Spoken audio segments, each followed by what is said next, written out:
और वाराणसी की ये तस्वीर आपको दिखा रहे हैं, जहां पर दो पक्ष आपस में भिड़ गए और उसके बाद पुलिस ने सिचुएशन को कंट्रोल करने के लिए बल का प्रयोग किया। लाठी डंडों से दोनों ही पक्षों को तितर बितर किया, अलग अलग किया और समझा बुझाकर अपने अपने घर वापस भेज दिया।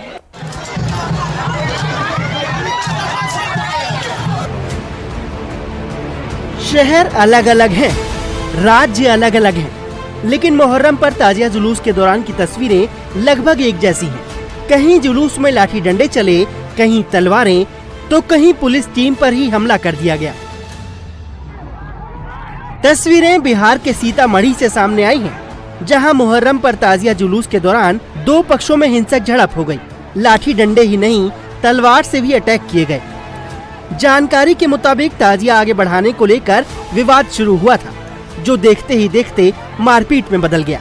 दोनों पक्षों के लोग एक दूसरे पर लाठी डंडों से हमला करते नजर आए, जिसमें कई लोग घायल हो गए। स्थानीय लोगों का आरोप है कि घटना के दौरान मौके पर पर्याप्त पुलिस बल मौजूद नहीं था, जिस वजह से विवाद और बढ़ा। हालांकि घटना की सूचना मिलने पर भारी संख्या में पुलिस पहुंची और स्थिति को काबू में किया। अब वायरल वीडियो के आधार पर उपद्रवियों की पहचान की जा रही है। सिर्फ सीतामढ़ी ही नहीं, बिहार के मुजफ्फरपुर में भी मुहर्रम के दौरान जमकर मारपीट देखने को मिली। दरअसल बरहत गांव में जुलूस निकालने के दौरान एक शख्स को चोट लग गई, जिसके बाद दोनों पक्षों के बीच पहले हल्की नोकझोंक हुई और फिर लाठी डंडे चलने लगे। घटना में दोनों पक्षों के 6 लोग घायल हुए हैं, जिन्हें अस्पताल में भर्ती कराया गया। वहीं एहतियातन अब इलाके में पुलिस बल की तैनाती की गई है।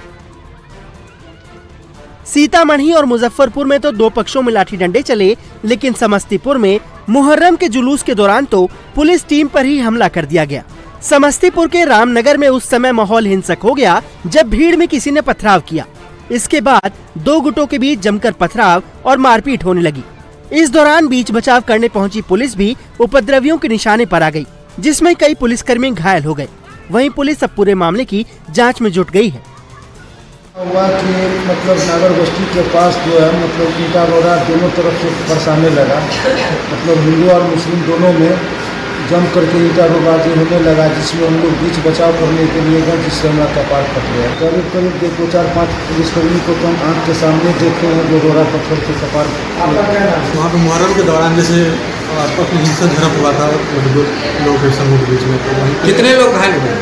घायल की संख्या से नहीं बता सकते, 2 लोग ही पहुँचे हैं। बाकी वहाँ लोग अपना सुरक्षित स्थान पर कहीं छिपे हुए हैं। क्या नाम? अररिया के फारबिसगंज में भी ताजिया जुलूस पर पत्थरबाजी से बवाल हो गया। लोगों के मुताबिक जुलूस के दौरान असामाजिक तत्वों ने पत्थरबाजी की, जिससे इलाके में भगदड़ जैसा माहौल हो गया। मौके पर अफरा तफरी मच गई। वहीं बवाल होने के बाद जुलूस में करतब दिखा रहे अलग अलग अखाड़े के लोग भी आपस में भिड़ गए और उनके बीच लाठी डंडे चलने लगे। घटना की जानकारी मिलते ही मौके पर मौजूद एसडीओ और एसडीपीओ समेत पुलिस अधिकारियों ने स्थिति को काबू में किया और जुलूस को शांतिपूर्ण तरीके से आगे बढ़ाया गया। बिहार के अलावा यूपी में भी बवाल देखने को मिला, जहां वाराणसी में मुहर्रम पर दो समुदाय आपस में भिड़ गए। चेतगंज थाना क्षेत्र में जैसे ही विवाद बढ़ा, मौके पर पुलिस पूरी तरह से सक्रिय हो गई। जैसे ही उपद्रवियों ने माहौल खराब करने की कोशिश की, तो पुलिस ने हल्का बल प्रयोग कर लोगों को खदेड़ दिया। वहीं एटा के अलीगंज नगर में ताजिया निकालने के दौरान बड़ा हादसा हो गया, जहां हाई टेंशन लाइन में ताजिया छू जाने से करंट उतरा और उसकी चपेट में आने से एक की मौत हो गई और 6 लोग घायल हो गए। वहीं बलरामपुर में हनुमानगढ़ी चौराहे के पास हाई टेंशन तार के संपर्क में आने से ताजिया में आग लग गई, जहां काफी मशक्कत के बाद आग पर काबू पाया गया। हालांकि गनीमत ये रही कि कोई जनहानि नहीं हुई।